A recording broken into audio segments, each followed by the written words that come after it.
요아스 왕이 죽고 그의 아들 아마샤가 왕 위에 올랐습니다. 아마샤는 29년 동안 유다를 다스렸습니다. 그의 어머니는 예루살렘 사람이었습니다. 1절 말씀을 보면요, 아마샤가 왕 위에 오를 때의 나이가 25세라 예루살렘에서 29년 동안 다스리니라. 그의 어머니의 이름은 여호앗단이요 예루살렘 사람이더라. 아마샤 왕의 어머니의 이름이 여호앗단이다 라고 말씀하고 있습니다. 어머님의 이름이 나왔다라는 것은 이 아마샤가 어머니에게 많은 영향을 받았다라는 뜻입니다. 그런데 어머니는 예루살렘 사람이었습니다. 이방인이 아니에요. 우상숭배자가 아니었다는 거죠. 그리고 여호앗단이라는 그 이름의 뜻은 여호와는 기쁨이라는 뜻입니다. 하나님이 나의 기쁨입니다. 그런 삶을 살았던 어머니 밑에서 자란 것이죠. 그래서 이 아마샤 왕은 어머니의 영향을 받아서 어느 정도 하나님 보시기에 정직하게 행할 수 있었습니다. 신앙 양육에 있어서 어머니의 신앙 양육이 참 중요합니다.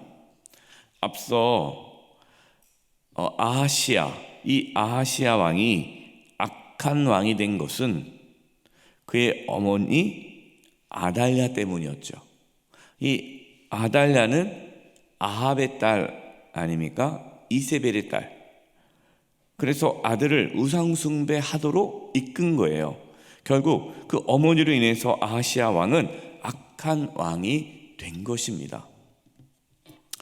이처럼 우리 부모님의 신앙이 중요합니다.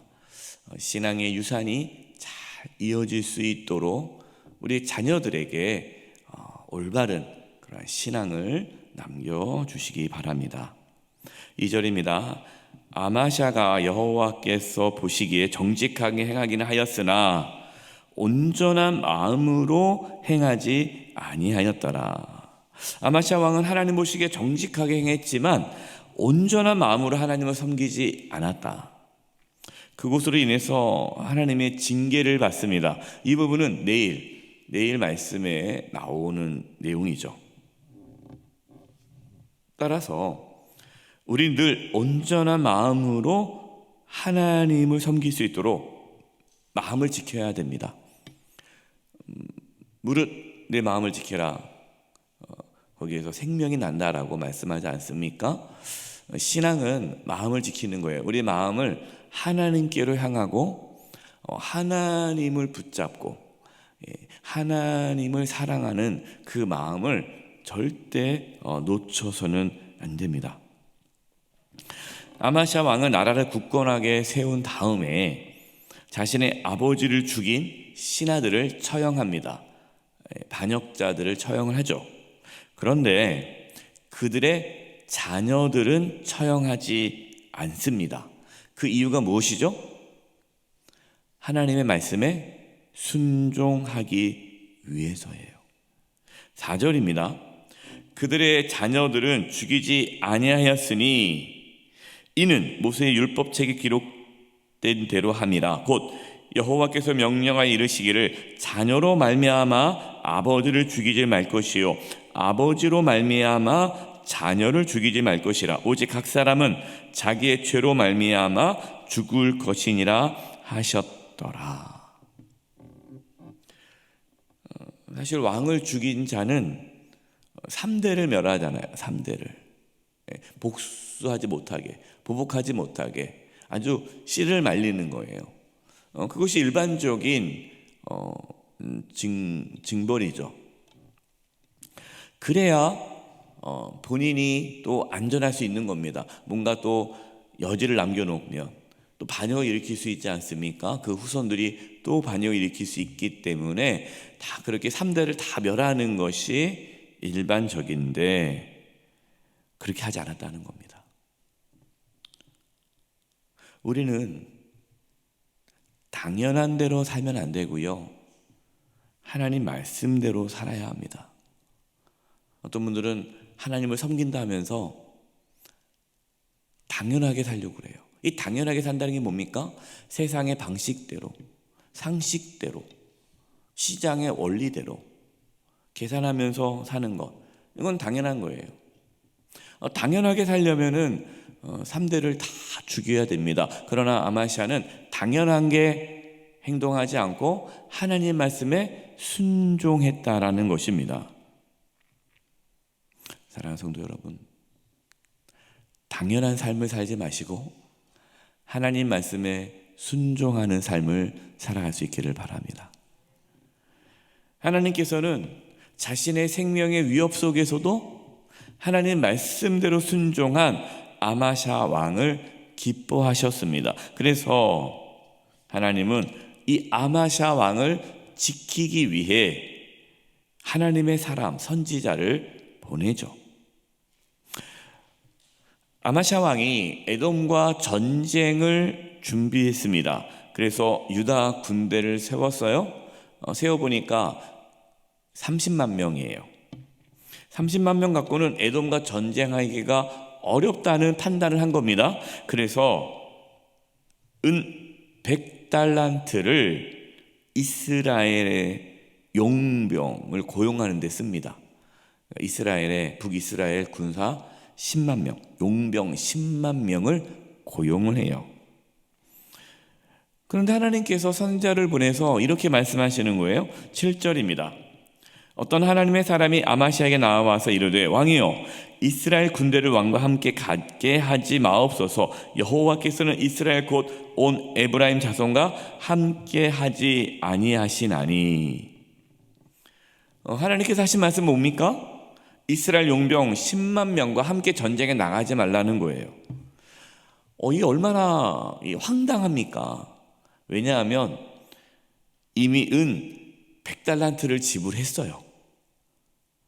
지불하시기 전에 말씀하시지. 다 지불하고 나서. 또한 10만 명의 용병이 함께하지 않으면 30만 명하고 싸워야 되는데 30만 명 데리고, 이건 엄청난 전력 차이입니다. 그렇잖아요. 30명을 데리고 나가려다가 아무래도 안 될 것 같아서 용병 10만 명, 40만 명이 나가야 되는데 40만 명에 30만 명 나간다는 거 엄청난 전력 손실이잖아요.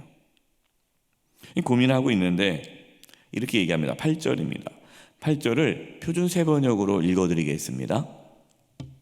그런데도 임금님께서 북이스라엘 군대를 데리고 출동하시거든 힘써 싸워 보십시오. 그래도 왕께서 북이스라엘 용병 10만 명을 데리고 나가겠다 하면 한번 그렇게 한번 해보십시오. 하나님께서는 임금님이 대적들 앞에서 엎어지게 하실 것입니다. 그러니까 하나님께서 임금님을, 왕을 적들 앞에 엎어지게, 전쟁에서 지게 한다는 거죠. 그 다음에 이런 말씀이 있어요. 하나님께서는 임금님을 이기게도 하실 수도 있고 지게도 하실 수 있습니다. 하나님은 어떤 분이시라는 거예요? 전쟁에 이기기도 하시고 지기도 하신다. 이 말씀은 전쟁은 누구에게 속한 겁니까? 하나님께 속한 거라는 거예요. 사랑하는 성도 여러분, 전쟁은 하나님께 속함을 믿으시기 바랍니다. 내가 지금 가지고 있는 것, 나의 능력, 힘이 전쟁에서 이기고 지게 하는 것이 아니라 하나님의 손에 달려있다라는 겁니다. 이것은요, 단지 전쟁, 이 고대 이 당시에 이스라엘 백성 그 땅 가운데 전쟁에만 국한된 것이 아니라 지금 우리의 삶도 마찬가지입니다. 지금 우리가 살아가는 삶의 현장도 마찬가지예요. 교회도 마찬가지예요. 하나님의 손에 달려있는 거예요. 그것을 우리가 생각하지 않고 그냥 인간적인 방법으로 계속 계산하면서 그렇게 살다 보면은 하나님의 역사가 사라지는 것입니다. 그래서 그런 분들은 하나님의 능력을 경험하지 못하고 살아가죠. 왜? 매번 본인을 의지하며 살았으니까 그냥 그만큼만 그냥 살아가는 거예요. 하나님의 능력을 경험할 수가 없어요. 9절입니다. 아마샤가 하나님의 사람에게 이르되 내가 100달란트를 이스라엘 군대에게 주었으니 어찌할까? 아니 지금 100달란트를 이미 줬는데 어떡합니까? 너무 아깝지 않습니까? 그 100달란트 너무 아까운데. 우리 그런 거 있잖아요. 뭔가 일을 했어요. 근데 아까워서 못하는 거 있잖아요. 아까워서 그만두지 못하는 거. 아까운데 이미 이렇게 했는데 너무 아깝다. 아닌 걸 알면서도 그동안 한 게 아까워서 계속하는 분들이 있어요. 뭐라고 말씀합니까? 하나님의 사람이 말하되 여호와께서 능히 이보다 많은 것을 왕에게 주실 수 있나이다 하니라. 아멘. 여러분, 하나님을 너무 이렇게 좁게 작은 하나님, 그냥 아주 별 볼 일은 없는 하나님으로 여기지 마십시오. 하나님은 엄청난 분이시잖아요. 상상할 수 없는 분이에요. 아마샤는 은 100달란트가 아까웠습니다. 그러나 하나님의 사람은 은 100달란트보다 더 많은 것을 하나님께서 주신다고 말씀합니다. 그래요.